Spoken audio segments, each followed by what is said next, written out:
That's the first time we've seen a superstar in green and white sacrifice his body. Kornet knocked away.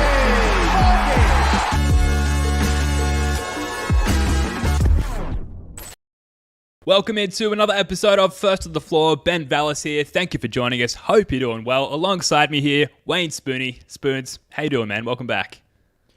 It's just a lot more fun to talk about a 2-0 stretch after an 0-2 stretch, man. So very excited to get into it. Yeah, absolutely. Love to see it over the weekend there for the Celts. And of course, a man who hates the Clippers more and more with every passing day, Jake Eisenberg. What's up, Jake? Let's go. The Clippers, man. I can't believe how much they've personally upset me. Like, I didn't think that they had an ability to even impact my life. And they've come in here, taken Marcus Smart from me. They've saved the franchise of the Philadelphia 76ers. Disgusting stuff. How can they keep doing it? Yeah, it is disgusting. Absolutely. Look, there's lots to get to here after a dominant Celtics weekend. 2-0 over said weekend. The Celts shot straight to the top of their in-season tournament group there with that win over the Nets on Friday night. All the while holding a defensive rating of 103 over those two games. The defense looking better with every passing game. Spoonie, we'll start with you here. Even though Jake put this question on the run sheet. Are the Celtics back? So yes, but they kind of never left in a way, right? Like, I think the big thing that I was focusing on this weekend is that defense, and especially how versatile it's starting to become. Like, Joe has really kind of been experimenting with stuff, especially against the Raptors. It's like he had zero respect for them, and he's like full court pressing them. He's in this like weird trap matchup zone at some points. He's just straight up switching Porziņģis onto people.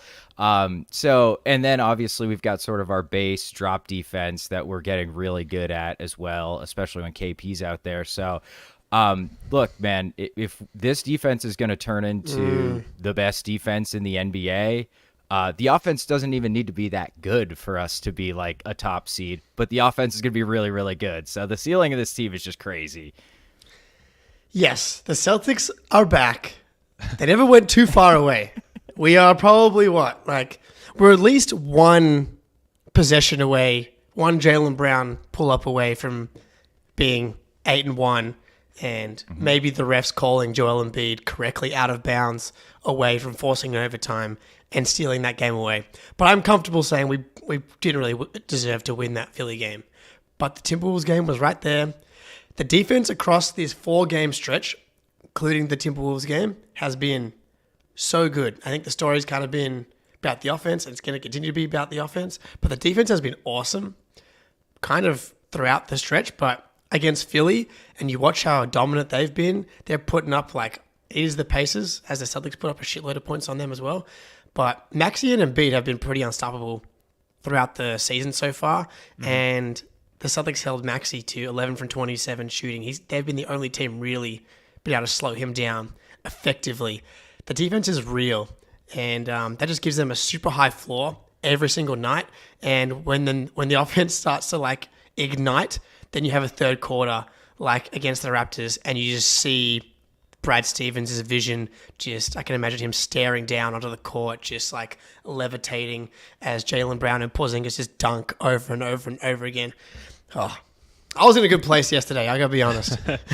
so many dunks over the weekend. It made me think of our old buddy Blake Griffin with some teary eyes there. But it's hard to feel sad for too long when they're throwing down that many slams over the weekend. You hit it, Spoonie, the versatility of the defense and sort of the broader theme, and the team has been speaking about this in all of their post-game interviews, which is they're figuring it out. And Porziņģis is constantly remarking that with a huge smile on his face. By the way, he looks like the happiest person to go to work in the history of employed human beings. He's so happy to be playing for the Boston Celtics right now. And yeah, figuring it out on both ends. And I think the mind naturally gravitates to the offensive side of the ball there when it comes to figuring it out, because it's a little bit easier to sort of figure it out, in terms of what that looks like on the court from a spectator standpoint, whereas the defense is a little bit more nuanced. The way that they held both of these teams, the Nets, the Raptors, not offensive powerhouses, but the way that they reduced their point totals over this weekend and the manner in which they did so was a beautiful thing to see. And yeah, Porziņģis playing and drop against the pick and roll, but also roaming off ball in that sort of pseudo Tatum off ball roaming role as well. is awesome. Versatility, like, out your ass on both ends of the court, which is very exciting to see. There's other things that stood out over the weekend. We got to basically like flip the run sheet from a couple of days ago and do the whole soliloquy about how amazing Jaylen Brown is all of a sudden. Jake, what were your takeaways from Jaylen Brown's bounce back performance this weekend? We see the vision. We see the vision. Like, I think Jaylen Brown clearly has the biggest adjustment out of anyone on this roster to go through. And so they've been doing their best to make life easy for him. Jaylen and Porziņģis have played the third most out of any two-man grouping behind Tatum and Jaylen, and then Jaylen and Drew. And they're also trying to keep Drew with Jaylen as well. They did very briefly do a Jaylen KP Al Hauser PP lineup, which thankfully was short-lived, but that just can't happen. You're just asking for Jaylen Brown to fail if you put that lineup out there, because he has to be the lead initiator, and that's just not on Jaylen at that point. But they're putting him with Porziņģis. They're making the reads easy for him, and the gravity of Porziņģis is just making life so easy for him. We've got a few clips here, but before we get to them, Jaylen cutting. He's got when he's able to have some space and he's not thinking too much, and he's just being decisive. It's the actualized version of Jaylen Brown, and we can get this super efficient version that I think we can get more consistently. Yeah, and I really like what Joe has been trying to do, especially with kind of locking him together with Drew. If you remember last year, Brogdon and Jaylen were absolutely terrible together when they shared the floor, negative or just about negative. Well, Drew and Jaylen on together, plus 15 net rating, so basically would be by far the best net rating if, you're a team over the season. That would be double of our net rating last year, and we had the number one. And it seems like there's so many more ways to get Jaylen easy baskets. And then once he gets that confidence, because he's such a feel player, he's such a sort of a rhythm player, that once he gets into that rhythm, that's when the pull-ups start going. That's when he hits 3 straight threes. The Garden's going wild. The other team's got to blow a timeout. And I thought this is maybe the best defensive game of his career against the Raptors. He was absolutely everywhere, dude. He had so many switches that he didn't fuck up he did perfectly. His rotations were pretty on point. He was staying in front of everybody. He was going out, guarding Schroeder, keeping Schroeder in front of him. And then the next possession, he's bodying down low with Siakam, who he absolutely has owned since the bubble. Yeah, he does, dude. He does. So I think if this is the JB we're going to start to get on both sides of the ball, I know there's KP's the second best player. Derek White's the second best player. Jaylen will very clearly be the second best player in that case. Yeah, but he's also the most vulnerable across the team, or at least the top six, when it comes to, okay, if the team is trying to figure it out as far as how they can play off of each other and meld together as a team, Jaylen seems like probably the most vulnerable to be impacted in the short term while the team figures that out. So I think that's what we've seen here early on, obviously prior to this weekend where he hadn't been particularly good. We'll probably see more of it, to be honest, but you point out the defense, and I know the whole playmaking versus play finishing thing has been done to death, but you called it, Spoonie. If he starts as a play finisher, he sort of builds some internal momentum and can start to become a bit of a playmaker within the vacuum of a single game as well, which has been great. Another thing that Jaylen has exhibited really since the beginning of the season is a real chemistry with Kristaps Porziņģis, and good buddy Jack Simone. And Jake, I believe you're writing a piece with him, or at least beginning the early stages of drafting a piece with him on this. Yes. Spoonie, you've either just written about it or also writing about it as well. So it's a huge hot It's all happening. Topic at the moment. We do have a comment from Joe Mazzulla post-game on exactly this. What allowed Jaylen and Kristaps to combine for some of those back cuts, some of the high creation from Kristaps in this one? Was that a plan going into this? That's just their two-man action. Like I said, when we get to that spacing of those guys on the same side of the floor, there's options that we have there, and so it's fighting to get to that. It's creating that out of your calls, and so they did a good job of just playing off of each other. And KP has the ability to make everybody around him better, and I thought Jaylen did a great job of just his reads, especially in that third quarter. Joe, back to the Jaylen Brown KP tandem. Those guys lead the team in assists of any tandem, or they're close to the top. I know they were leading heading into this game. Has that been something that they have worked on specifically, or does it just come naturally, that two-man game between the two? No, we work on it. We have a few set plays where those two guys are involved, and those two guys do a good job of working their reads every single day. So it really stands out, right? Like it's obvious to even the least astute Celtics fan how much of a two-man chemistry these guys are forming. I'll throw it to you guys though. Like you guys have taken on the assignment and you're doing all the research and writing about this. So what are the main takeaways on this topic from your perspective? I mean, I feel like we and Eric Weiss have been calling for the handoff game for years now because like it's perfect. It's tailor-made for Jaylen Brown to utilize his explosiveness, like him coming off these screens. We'll play the clips here, just from the Raptors game yesterday. So Derek White sets a little screen, flows into a pick and roll with KP, and they're just scared of KP's vertical ability, so Jaylen can get down here with a bit of space. And now we had another pick and roll with Jaylen here, handoff. Anunoby can't keep up, just finds him on a nice pass. KP's passing's been fantastic. And this is what they're talking about. The spacing on the left side, another handoff. This time Pirtle steps up and over the outstretched arms of Boucher to the 7'3" Latvian. And then the Marcus Smart backdoor cut. Yes. Could this be the new Marcus Smart version? Like, Jaylen's starting to read that stuff throughout as the game goes on. Like Scotty Barnes is like, okay, they're coming around for this handoff thing. I'm going to try and overplay it. Jaylen actually reads it and then goes back door. Like, that's a nice read from Jaylen. And I saw another quote saying that these guys are working on this every single day, KP and Jaylen on those reads. And Porziņģis talking about how, it's only going to get better and better. And on one hand, my brain's like, of course he's going to say that they're going to get better and better. But then I'm also like, they've played 9 games together. It would be, of course it's going to get better and better. Mm-hmm. And, Jaylen is going to be someone where it's not going to come as naturally. So as you can see, as just one game, second quarter was a bit choppy. As he got a little bit more comfortable, you get that explosion in the third quarter to where Jaylen goes 6 for 11 and Porziņģis goes 5 for 6. They combine for 26 points on 11 for 17. Absurd. When those two guys are going, like Tatum's like always going to be that leveler, right? Like when he's on the court, you're always going to be good. When those guys have this chemistry and you can have this punch, it's like that's when you get those avalanches in the third quarter that feel like the Warriors teams of old, where like they'd play you tough and then you get that starting lineup come back out and fucking Clay or Iguodala just go nuts, and then the game's just over like 6 minutes into the third quarter. Yeah, Sean Livingston hits like 4 pull-up middies, and you're like, what the hell, man? Like, this is ridiculous. Yeah. Yeah, Jaylen's just dunking through the roof like over and over again. It's like, what is happening?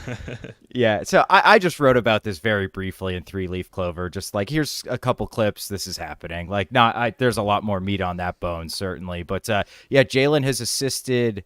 Going into the Raptors game, he had assisted KP 9 times, and the next closest was Tatum at 4. So, like, he is finding KP way more often than he's finding any other teammate.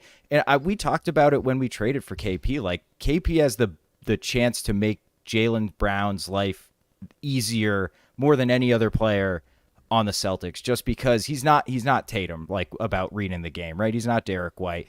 But KP just makes those reads so easy because the defense has to commit so hard to stopping him in some way. And then if they do commit to KP, then Jaylen can just take off or bang a pull up. Or if KP rolls and they don't commit hard or commit help, like it's just a lob or a pass over the top. I mean, so I'm very excited to see where this goes. Yeah, and I was going to... go Ben. Well, I was just going to say, doesn't it just like elevate the gratitude and appreciation for KP? Because as like Jaylen Brown apologists and fanboys for all of his career, there's a lot of defense that you've got to put up on Twitter in terms of arguing all of the very demonstrable evidence against Jaylen Brown being a top-tier player. And so to have a guy out there, in the case of Porziņģis, who elevates his game and sort of adds new layers to his game in terms of how he can be productive and impact winning, it just makes me love Porziņģis even more because it just helps the fight for Jaylen Brown from a fan perspective. Yeah, this is perfect. We want Jaylen Brown being second team All NBA Jaylen Brown, and there's a reason that he was given that award. And Jalen's definitely been going through it. It feels like this season, trying to figure out where he fits in, and we're probably going to see growing pains again, maybe against the Knicks, because they do a really good job of forcing the Celtics into some of their bad tendencies. But KP coming in and us seeing all the stuff that we were excited about in the off season, more and more as each game goes along, like can't ask for much more. Jesus, Maxey has 50 points right now. See, Celtics defense not happening against us, boys. Well, don't jinx it. But it's far less. Don't jinx it. Don't jinx it.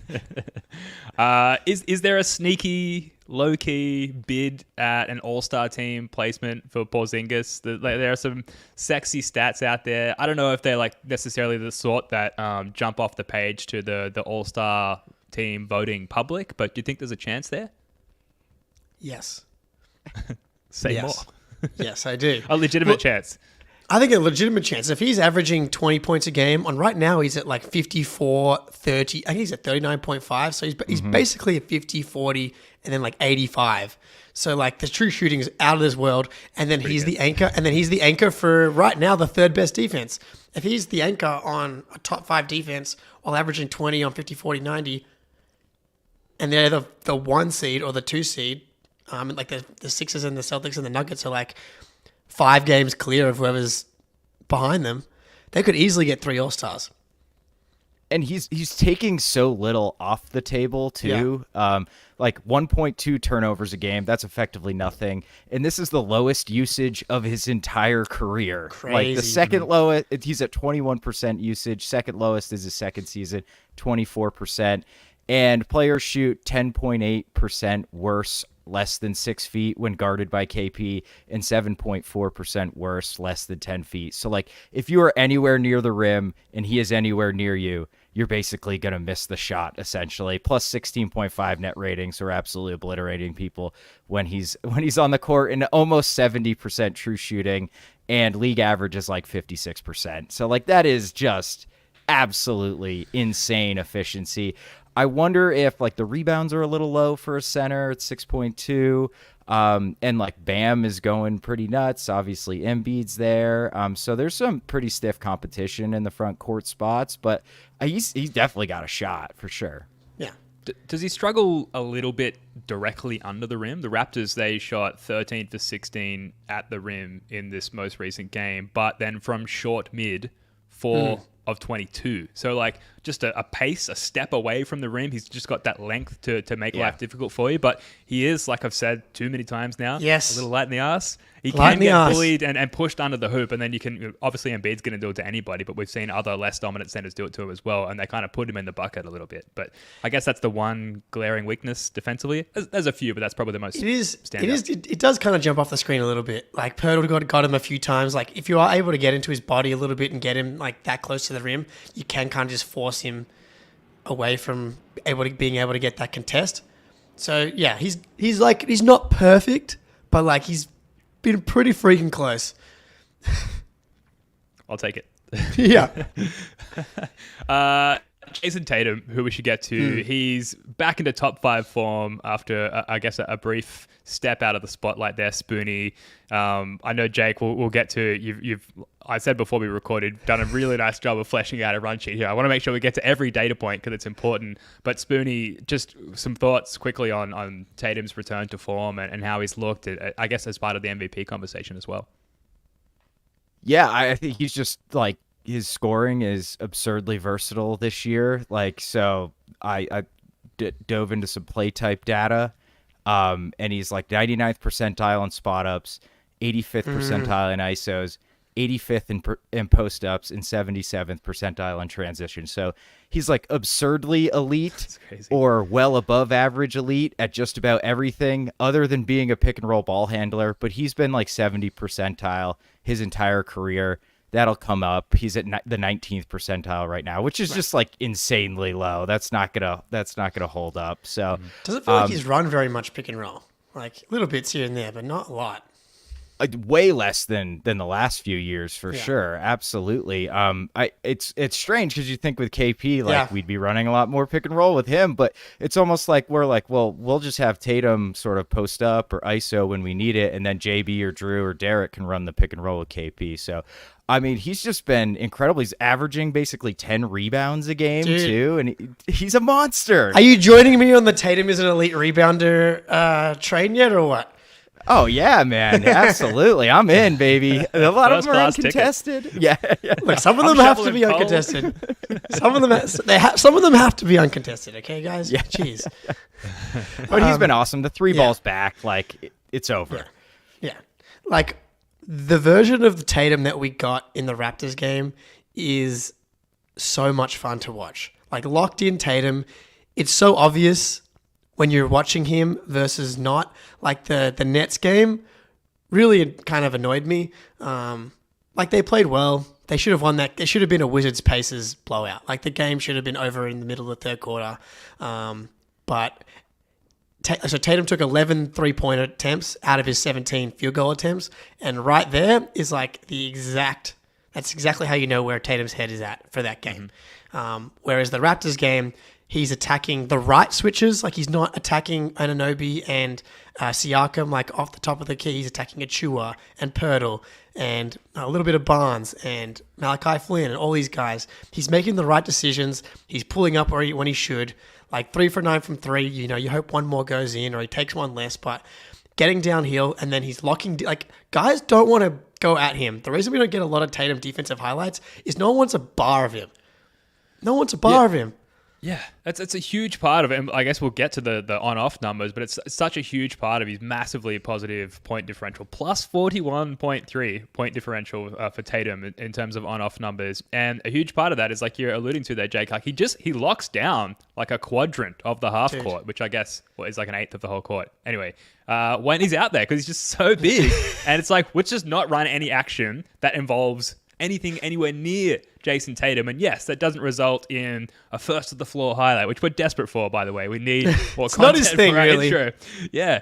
He doesn't need to because he's everywhere all at once, all of the time, which is great. But yeah, the point differential, plus 41.3. And he adds, this is per cleaning the glass, a plus 70 expected win total for the team, which is obviously leaps and bounds ahead of anyone else on the team and almost anyone else in the league. For reference, though, Jaylen Brown, negative 24.3 point differential. Best non-Tatum lineup with at least 10 possessions is Derek White, Jaylen Brown, Sam Hauser, Al Horford, and Kristaps Porzingis. They're plus 8.3. And then there's nothing else that qualifies in terms of that minimum 10 possessions. That's even above a 0. So huge issue there. Jake. Correct. How can we combat this? Correct. Well, yeah. So like all the good stuff that we said about Jaylen earlier, that's not to say that there was not a lot of issues in the Raptors game as well. Like specifically like the second quarter and specifically when Joe went to that lineup of bloody Jaylen, KP, Al, Hauser, Pritchard. Cannot happen. And that's happened cannot happen. And that's happened a few times, it feels like, where Jaylen's been out there and it's like they're asking him to be the lead ball handler. Like I threw out an idea on Twitter, which I think Hoops Empire was first to as well, because they stagger the Jays. They kind of always have. Could you not stagger the Jays? Could you just like take them off together and then you go Derek, Drew, Hauser, KP, Al? That's like a lineup. Or you take Jaylen out first and then you leave Tatum in. Mm-hmm. I don't know. Like I think there's definitely ways to do it. I do think it can get better, but you have to be very purposeful with the rotations. And then when Jaylen is out there, you can't do the same read and react offense that they're running when Tatum's out there because it's just not who Jaylen is.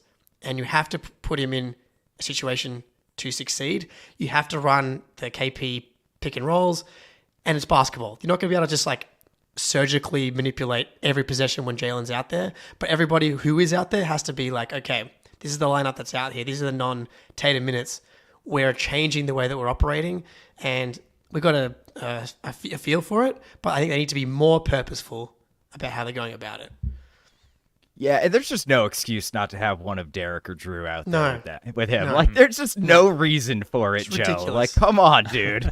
Like, Yes. I'll give him the benefit of the doubt that it's early season. It's kind of like Brad always used to do this. He just like throw stuff at the wall with lineups and like, hey, maybe Tyler Zeller, Jared Sullinger, and Jonas Jerebko will work as a front court. It did not, but.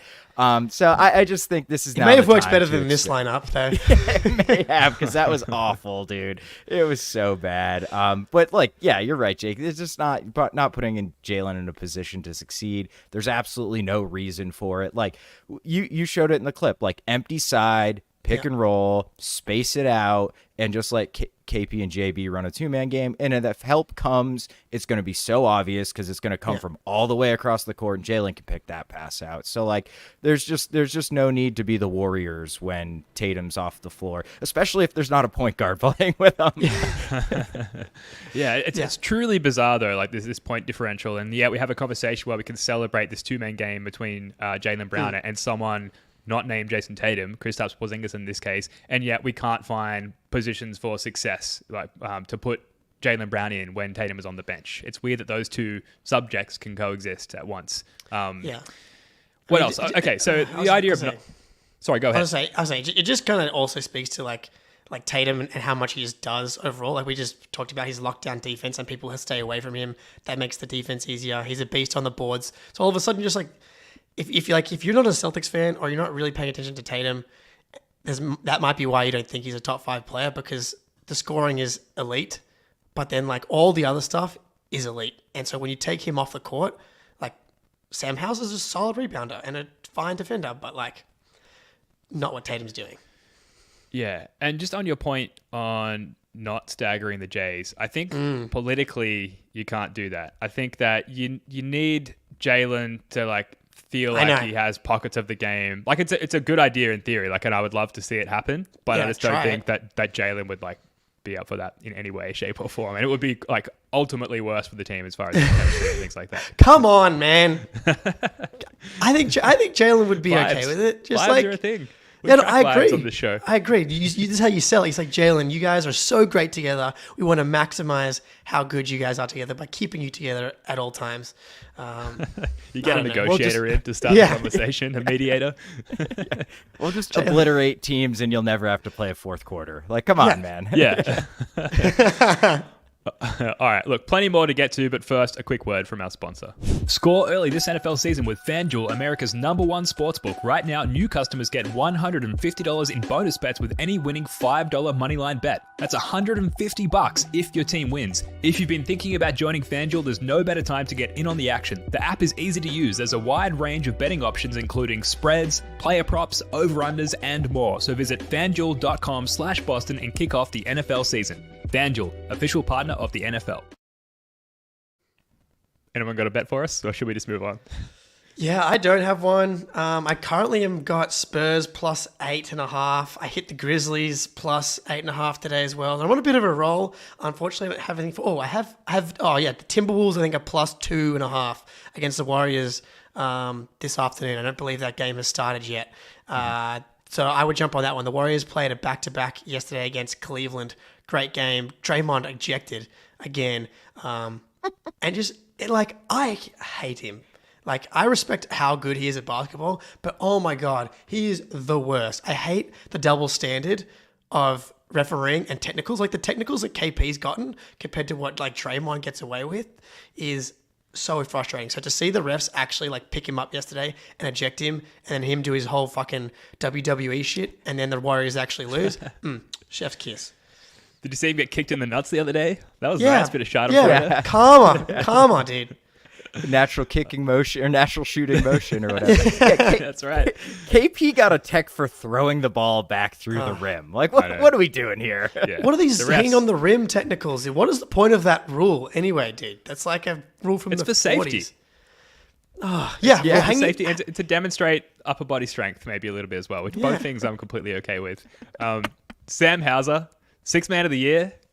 Like, tell me I'm wrong at this point. 6th man of the year. Come on, let's go. Spoonie, I feel like this is okay. Firstly, I just love how much everyone loves Sam Hauser right now. Like, shout out the video of Sam Hauser defensive highlights I put on Twitter. You've all loved it. Everybody's loved the house trap, getting the house trap name out there. People were insinuating that Trap House was better.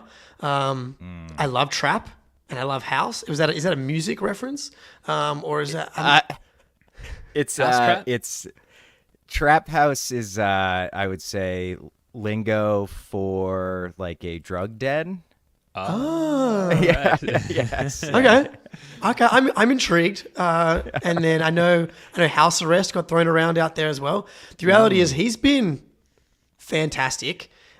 He's gonna fly under the radar for like another 6 weeks because that's just how it's gonna be. But partly because he's missed a few shots in the first few games, but like since then, I think his last 5 games or so, he's shooting like 53%. He's up to 43% on the year. The defense is legit. I don't know.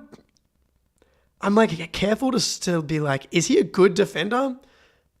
Or is it just like he's just a smart, like he's like Kelly Olynyk to me. He's always in the right spot and he's gotten stronger, it feels like, as well. And he's gotten smarter. He's always in the right spot. He always gets a good contest. He defensive rebounds. He's getting his hands in passing lanes. Good might be strong, but like if someone says he's a bad defender, then you got to like watch the games again. Yeah, I wouldn't go as far to say good. Okay. There's time he does get beat sometimes. I think he kind of can struggle. Like teams don't really attack him, like making him run through a bunch of screens off ball. Only one-on-one. Yeah, they always just try to ISO him, and I would say he's pretty good at ISO defense. So like Sturdy. Yeah, man, he's Gets those sturdy. hands back, takes the bump, and he's good to go. He does concede space sometimes, like, and guys will make some pull-ups kind of in his face, but like he's fine, smart. man. Yeah. That's in your 6'7", like whatever. It's much better than conceding a layup if you're trying to guard a guard too close. So, and offensively, the shooting is just absolutely bananas at this point. 74th percentile in spot ups, which is dragged down by his first couple of games. I'm sure recently that's way higher. Basically 61% effective field goal percentage on spot ups, and like league average is like 52 or 53%. So insane. 44.7% on catch and shoot threes. And I think the most intriguing thing, 50% on pull-up threes, which is like, oh, Sam, it's just like one dribble relocation stuff, sure. but it's new. Yeah, and it's so helpful, man, because then it's like a hard closeout. He doesn't have to make his way all the way to the rim. He just takes one step, boom, fires. 63% on wide open threes, which is just nutty. Maybe one downside, he's taken 5 shots that aren't threes the entire season. But hey, he's 3 for 3 at the rim, so get him, Sam. Keep driving, baby. Hell yeah, slammer Sammer. You love to see it, especially after that rough start to the season. But he's attacking closeouts as well, which I think now there's been a change in directive for Sammy Buckets, where as we have some lighting issues with at Spoody's end there, where he's like clearly instructed just to jack him up, because 63% on wide open threes is a sexy stat, but he's shooting so many completely contested threes or very nearly contested threes, and in the last few games, like hitting on the majority of them, and just the trajectory of his shot and the way that it like tickles the twine, it's a beautiful thing. Like it's the perfect entry angle, almost like he's been like created by NASA or some sort of science department. It's amazing. Moving on to another member. Wait. Sorry, We have one clip to run because this is so hard to do. The no dip. That sound. No way. Oh my gosh. No. Yes way, Scal. Yes way. Dude, Siakam like long almost gets a finger on that. He has to like catch it right in his face and put it up. Money. Like he's feels like he's legitimately leveled up as a player, like on both ends, which for a guy that's making pretty much minimum money, what is he making? Yeah, he's making 1.9 million and 2 million the following year. Enjoy it while it lasts, boys. Yeah. We finally got our one of that, for lack of a better Heat. term. The Heat guy. My brain, Yeah. brain is not producing words from my normal vocabulary today. But yeah, we got our version of what the Heat have done time and time and time again. And for so long, since the inception of this podcast, we've been rubbing our hands together. Please, can this be our year? Can we have our one of those this year? We've got it, guys. Sammy Buckets, the House Trap, House Money. Someone in the chat here calling out, like, really, guys? We're giving him a nickname. Sammy Buckets might have the most... and the most awesome collection of nicknames of anyone on the Celtics right now. Drew Carter called him Big Smooth, which I believe Spoony told me is his college name. House Trap. Look, this is what you do. You give awesome nicknames to role players because it's fun, and when they're playing well. Sam Hauser, like, did you know that the Heat actually had him on like their summer league team, or like, and he chose to go to the Celtics instead, which I only just found that out yesterday. Yeah, man. House Money, Sam Buckets. Let's go, dude. That Ira Winderman tweet, who I think is a Heat guy, that was like, Sam Hauser has pivoted from signing with Miami, and he's going to another team, and we weren't named. You know, we were the mysterious other team. So, man, that would have been so annoying if he went to the Heat. Oh my God, yes. All right, now comes the part of the podcast where we publicly apologize to Luke Kornet, who has been just fine. Like, very much like Hauser's defense, where you just have to be not awful. Luke Kornet has been not awful, pleasantly so. Spoony, anything you want to add to that? That's my assessment. Yeah, Luke's been pretty good. I mean, he's been fine. Yeah. No, I mean, Quick apology. Look, I think it's pretty well known. I'm not a huge Luke Kornet guy. Like, his ceiling is just we've hit the ceiling. We are at the ceiling. Not awful. Congrats. Like, that's it. Yeah, which is fine. It's all we ask fine. It's all my wife asks of me. But yeah, he's just been in the right spots, been contesting, you know, getting some dunks. I gotta tip my cap to that no look pass to Pritchard. Though. Yeah, dude. It was a great cut by PP, and then then he did the goggles at the bench. Oh, yeah. Like, this guy is the walking meme. It's ridiculous. So, well done, Luke. Please keep it up, because we're gonna need him, man. We're gonna need him. Yeah, look, as Neemias Queta recovers from his mysterious foot injury, sounds like he's getting close, and I am intrigued to see what he looks like if we ever need him at some point. But I will apologize. I do think it was a fair, obviously, criticism. I think he read my tweet about Luke Kornet challenge, grab more than one rebound. He's doing great, dude. I don't know, was it a confidence thing? Because it feels like he's just playing with more aggression. Like, he's mixing on both the offensive and defensive glass. He's like when he's catching the ball, he like is looking to get into slightly more advantageous spots. When he gets the ball on the roll, he's not just like looking to catch it on the short roll and then turn around 180 and look at the 3-point line to throw it to someone. He's like looking to take a step. Like, Spoony, it's like it's like he's a button. As soon as he touches the ball, he's like spins around to the 3-point line. But now he's actually like looking at the rim and like pump faking, finding people on passes.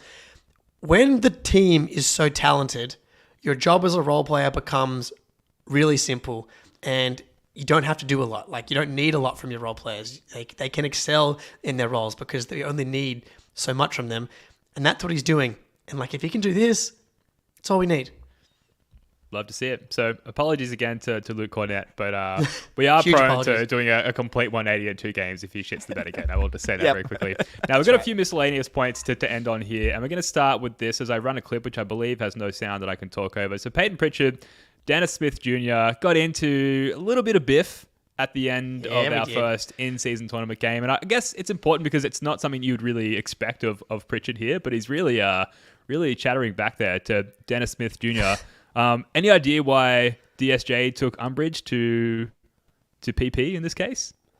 What's the context? Yeah, I didn't see like anything before this. I think Pritchard kind of went off a little bit towards the end there. And maybe DSJ was like, garbage time king, summer league hero. If you weren't in Boston, you wouldn't have a job. That's where I would go if I was DSJ. That's, and then Pritchard's like, bring it, dude. I'm a masshole. I'm ready to go. You think you're better than me? Yeah, the usual. And so, I love it. We know he allegedly got in a fight in the offseason at the Cape. I reckon Pritchard's ready to go. He wasn't scared. Love it. I wouldn't mess with DSJ, but Pritchard's a much tougher, meaner, like in a good way person than I am.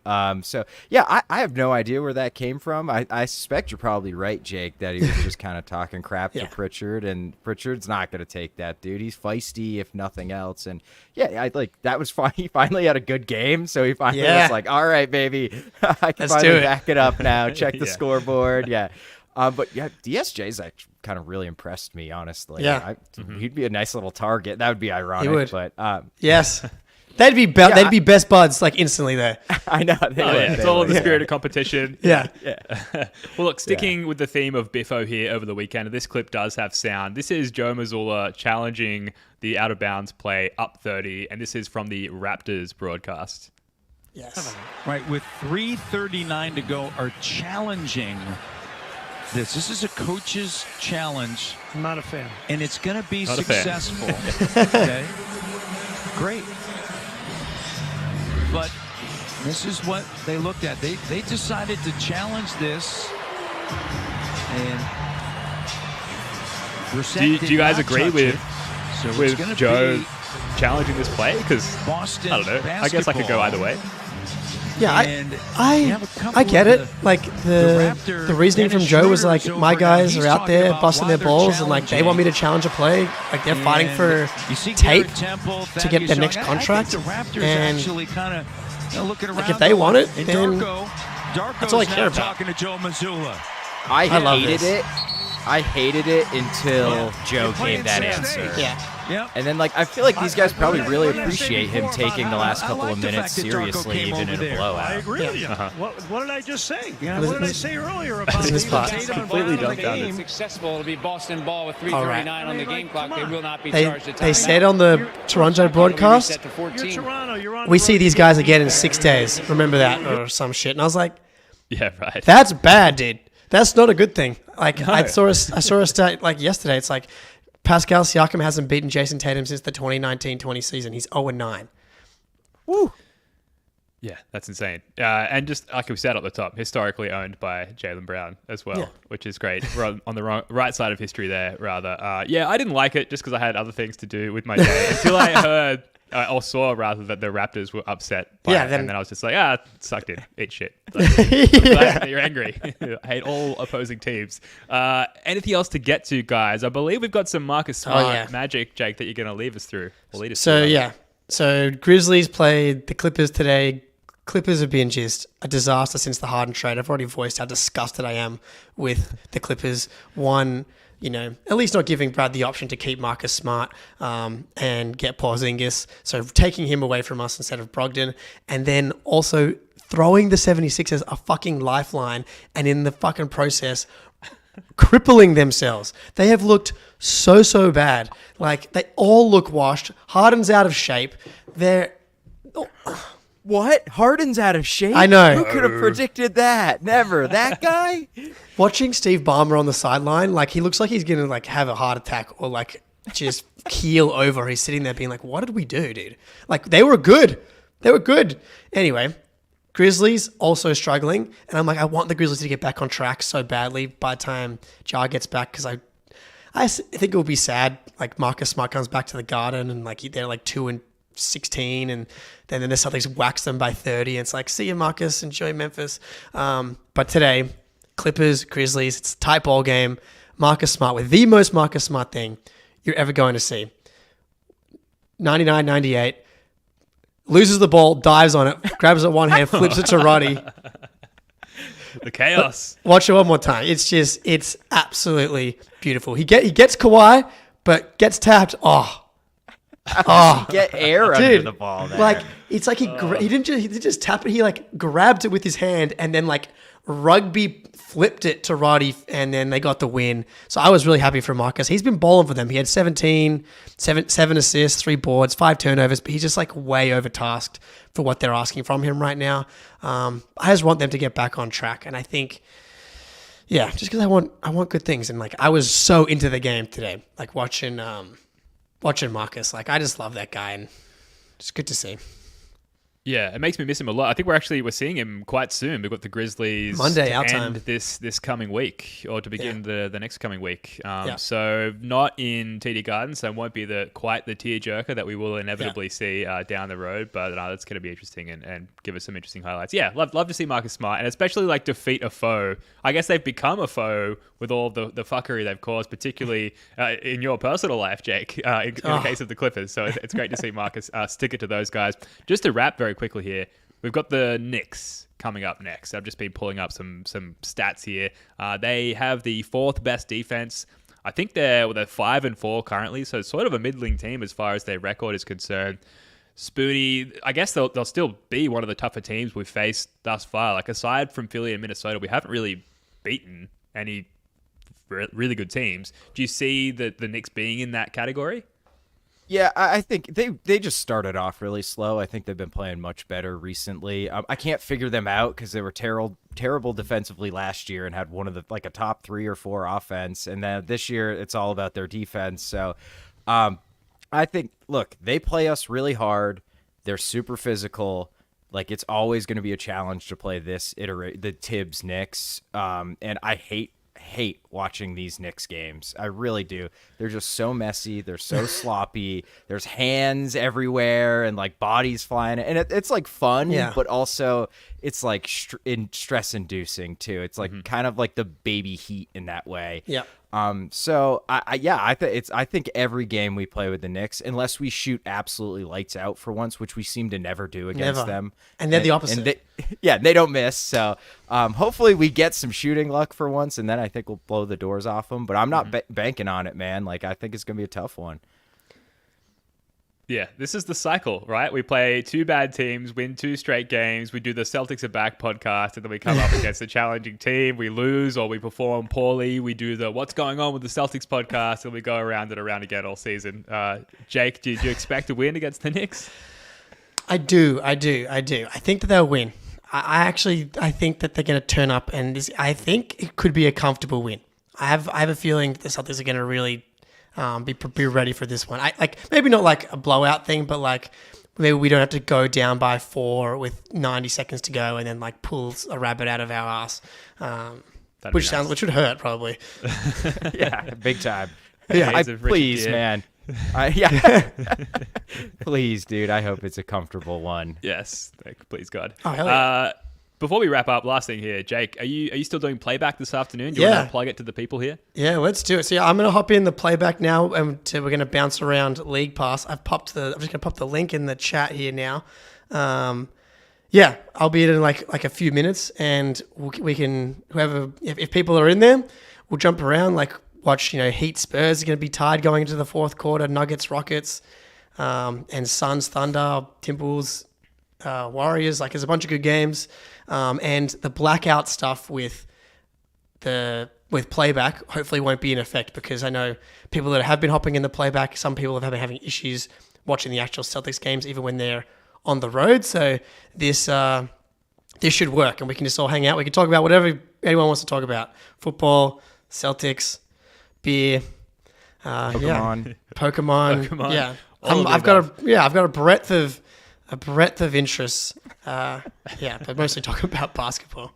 Yeah, hell yeah. Playback.tv/first of the floor. Links in the comments there. Thanks, Jake. All right, that is going to do it for this one. Thank you so much for joining us. Jake, Spoony, love your work, guys. Until next time, go Celtics. I love